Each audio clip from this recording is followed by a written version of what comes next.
Hello guys, welcome back to this channel. In today's video, I'm going to show you how you can get back your personal account on Instagram, or how you can switch from your professional account to personal account on Instagram.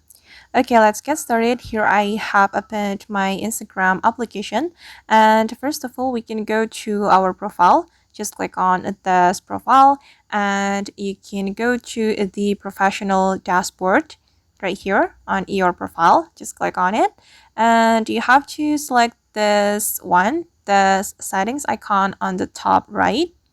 Okay, and select the preferences. You can scroll down a little bit until you find the preferences option.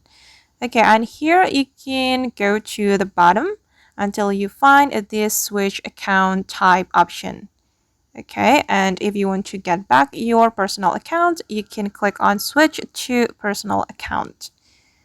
Okay, then you can click on switch to personal account again, and now it's done. And I'm going to check it on my profile. As you can see that now I have got back my personal account on my Instagram. Alright guys, and that's how we can switch from professional to personal account on Instagram. I hope this tutorial will be useful for you. Thank you so much for watching and see you in the next video.